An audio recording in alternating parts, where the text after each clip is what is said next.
Average peoples में आते हैं और पहले तो बिल्कुल भी कोई पैसा जुड़ना तो क्या दिखाई भी नहीं देता था कि ये खर्चा हम कहाँ से करें।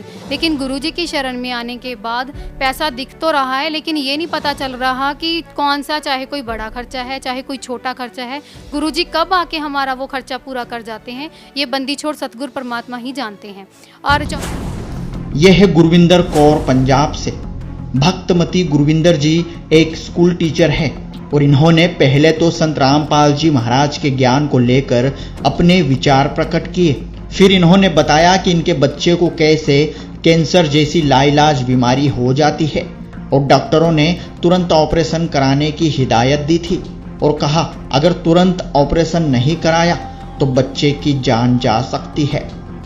लेकिन भक्तमती गुरविंदर ने मन ही मन संत रामपाल जी महाराज से अरदास लगाई और फिर कैसे संत रामपाल जी महाराज स्वयं आते हैं और बच्चे का ऑपरेशन करके चले जाते हैं। मन में शंका थी, लेकिन पूर्ण विश्वास था कि हम पूर्ण ब्रह्म कबीर जी की शरण में हैं और हमारे बंदी छोड़ सतगुरु रामपाल जी महाराज तो पहाड़ के जैसे कष्ट को भी चींटी में बदल देते हैं। ठीक है, तो रात को मैंने अपने भगत जी से बात की तो उन्होंने कहा कि घबराने वाली कोई बात नहीं है, हम गुरु जी की शरण में हैं, गुरु जी अपने शिष्य को उदास नहीं होने देते। तो मैंने मन ही मन प्रार्थना की, मेरे मुख से ये बात निकली कि परमात्मा बच्चा छोटा है, इसका जो भी ऑपरेशन है हम डॉक्टर से नहीं करवा सकते, पता नहीं ये सहेगा कि नहीं सहेगा, तो जो आपने इसको ऑपरेट करना है तो खुद ही आप आके कर जाओ। तो सर आप यकीन नहीं मानोगे कि मेरे परमात्मा रातों रात मेरे बच्चे का ऑपरेशन कर चुके थे। किसको आप परमात्मा मानते हैं? और मेरा नाम गुरविंदर कौर। गुरविंदर कौर जी कहाँ से आए हैं आप? मैं मंडी गोबिंदगढ़ पंजाब से आई हूँ। क्या काम करते हैं? मैं टीचिंग प्रोफेशन में हूँ। संत रामपाल जी महाराज से कब जुड़े आप? बंदी छोड़ सतगुरु रामपाल जी महाराज जी की शरण में मैं 1 जनवरी 2014 को आई थी। संत रामपाल जी महाराज से जुड़ने से पहले आप क्या भक्ति करते थे? बंदी छोड़ सतगुरु रामपाल जी महाराज जी की शरण में आने से पहले मैं अनमैरिड टाइम में सिख धर्म को बिलोंग करती थी और सिख धर्म के प्रवर्तक श्री गुरु नानक देव जी में मेरी पूरी आस्था थी।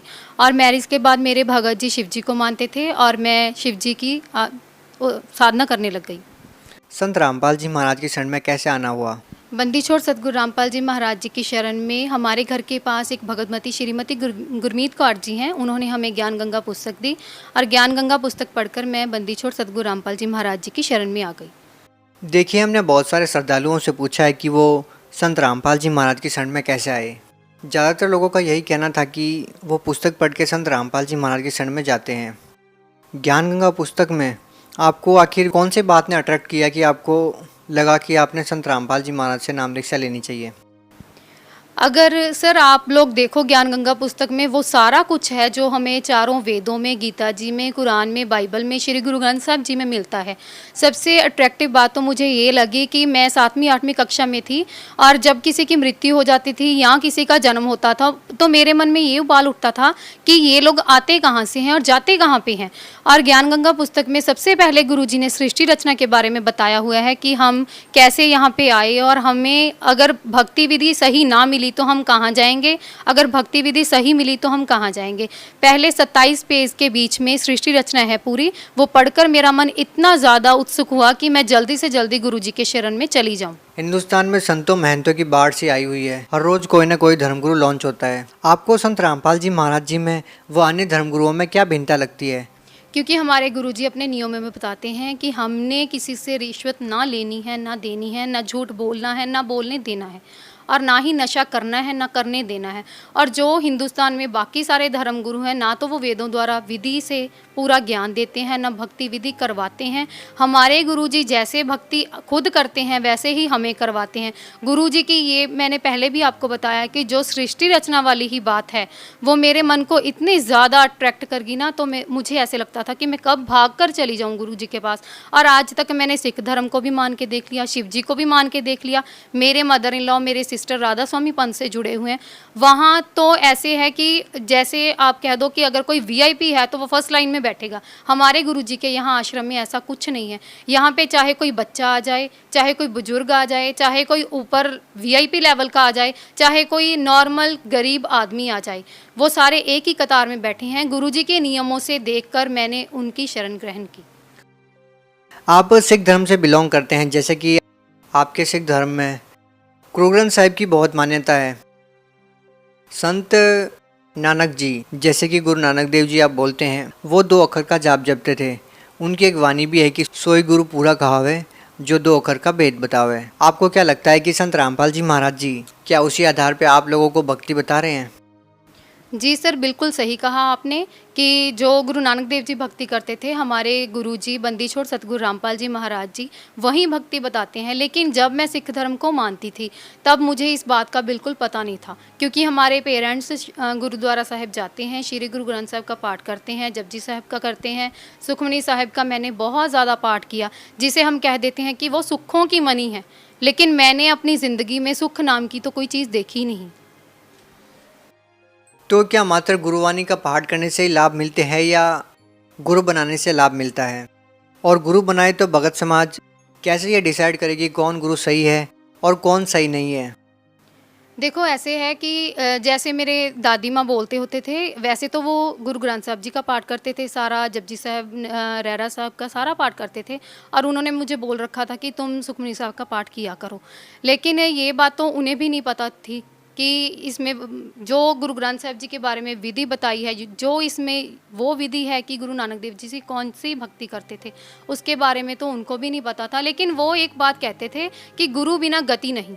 संत रामपाल जी महाराज से जो भी श्रद्धालु जुड़ता है उनके साथ कुछ न कुछ ऐसे अनुभव होते हैं, कुछ ऐसे मिरेकल्स होते हैं जो मेडिकल साइंस भी उन मिरेकल्स को देख के हैरान हो जाती है। आपके साथ ऐसा कोई मिरेकल्स है तो हमारे साथ शेयर कीजिए। सर ऐसा है कि मेरे पास 8 साल का बेटा है, वो साथ ही है मेरे आया हुआ है, और उसकी कुछ टेस्ट रिपोर्ट्स हैं मेरे पास। वो शारीरिक तौर पर ठीक नहीं रहता था, तो जब हम 1 महीने पहले की बात है, तो वो ना शारीरिक तौर पर जब ठीक नहीं था तो डॉक्टर्स ने ऐसे बोला कि इसकी स्कैन वगैरह करवा लो, कि इसकी पेट की करवाओ, कुछ उसकी टेस्टिस की स्कैन बोल दी उन्होंने। तो जब हमने उसकी स्कैन वगैरह करवाई तो स्कैन करते वक्त आपको पता ही होगा कि किसी भी साथ वाले को साथ नहीं खड़ने देते, केवल पेशेंट होता है या डॉक्टर्स होते हैं। डॉक्टर्स की टीम भी हो सकती है लेकिन घर में से कोई नहीं उसके पास खड़ा होगा। तो डॉक्टर्स ने बोला कि आप इसकी मदर हैं तो आप पास ही खड़े हो सकते हैं।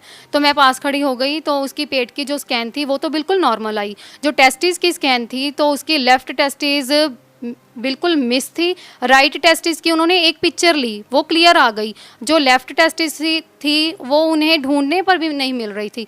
तो मुझे भी मन में थोड़ी शंका हुई, जो ये इस साइड पर टाइम लगा रहे हैं तो इसमें कोई प्रॉब्लम है, मन डर रहा था। लेकिन जब उन्होंने स्कैन कर दी तो डॉक्टर्स ने हमें बोला कि इसको जल्दी से जल्दी ऑपरेट करवा लो, वरना ये चीज़ है जो कैंसर बन सकती है।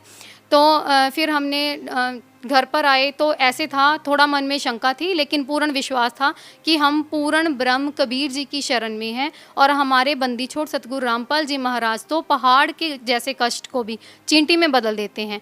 ठीक है, तो रात को मैंने अपने भगत जी से बात की तो उन्होंने कहा कि घबराने वाली कोई बात नहीं है, हम गुरु जी की शरण में हैं, गुरु जी अपने शिष्य को उदास नहीं होने देते।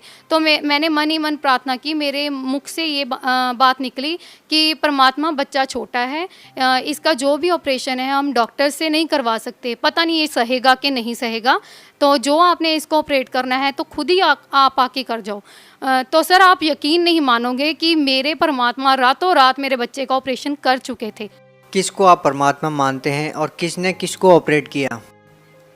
परमात्मा बंदी छोड़ सतगुरु रामपाल जी महाराज जो हमारे बंधनों को हरने के लिए आए हुए हैं, वो पूर्ण परमात्मा हैं, और उन्होंने ही रातों रात मेरे बच्चे का ऑपरेशन कर दिया। इसका प्रूफ मैं आपको दिखाऊंगी कि जब सुबह मेरे मदर इन लॉ बच्चे को नहला रहे थे तो उन्होंने उसे टेस्ट किया तो उन्होंने कहा कि नहीं बच्चा बिल्कुल ठीक है।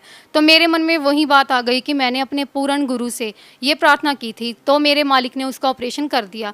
तो नेक्स्ट डे हमने मोहाली जाना था, मोहाली डॉक्टर के पास हमें 1 दिन पहले रेफ़र किया गया था।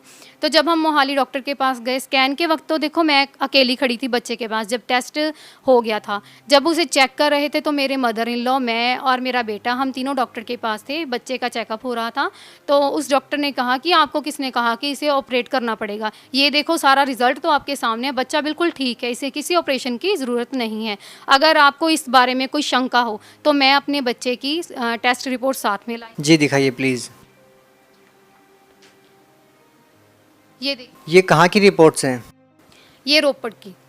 रोपड़। पहला टेस्ट लेते टाइम डॉक्टर ने आपको क्या कहा था? डॉक्टर ने क्या बोला आपको जिस टाइम पे पहला टेस्ट किया गया था?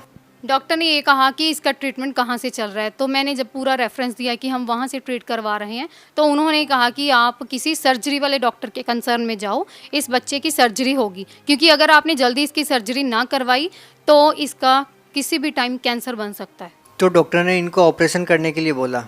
हाँ जी, डॉक्टर ने बोला और उन्होंने कहा कि कल अगर आप जा सको तो मोहाली ऑपरेशन थिएटर में, जो भी जहाँ पे ऑपरेट करते हैं, इंडस हॉस्पिटल है, वहाँ पे जाओ। वहाँ पे मल्टी स्पेशलिटी सेंटर है जहाँ पे 6 सर्जन। जब आपको डॉक्टर ने कहा कि इनका ऑपरेशन करवाना चाहिए तो आपने संत रामपाल जी महाराज जी से प्रार्थना की, और ये आप कह रहे हैं कि जब मैं दोबारा टेस्ट करवाने के लिए गई, क्या आप टेस्ट करवाने के लिए गए थे या सर्जरी करवाने के लिए गए थे?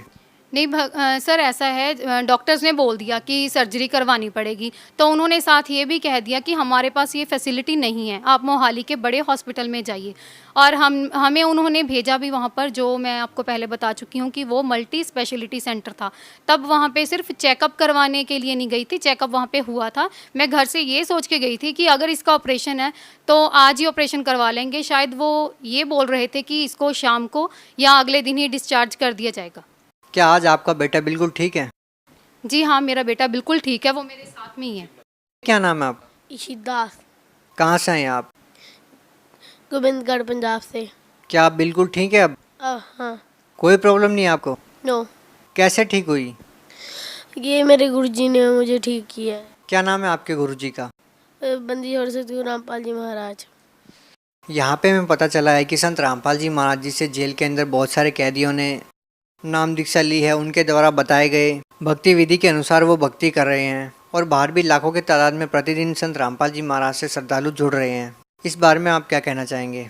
क्योंकि देखो, सत्य को कोई भी छुपा नहीं सकता। हमारे परमात्मा वेदों और गीता जी द्वारा भक्ति विधि बताते हैं, और उस सच्ची भक्ति को लेने के लिए, ये तो देखो आजकल एजुकेटेड समाज है, पढ़ा लिखा है, किसी की ये धूम भाट के गीत तो है नहीं, क्योंकि सारे पढ़े लिखे हैं, सारे वेदों के ज्ञाता हैं। ज्ञान गंगा पुस्तक ही देख लीजिए, उसमें गुरुजी ने सारांश निकाला हुआ है। और सारे जो आम समाज पब्लिक है, बाहर जो नामदान ले रहे हैं या अंदर ले रहे हैं, वो गुरुजी से ज्ञान प्राप्त करके टीवी के माध्यम से, ज्ञान गंगा पुस्तक के माध्यम से ही पूरी विधि समझकर, नियमों को समझकर, गुरुजी के ज्ञान को से प्रभावित होकर गुरुजी से नाम दीक्षा ले रहे हैं।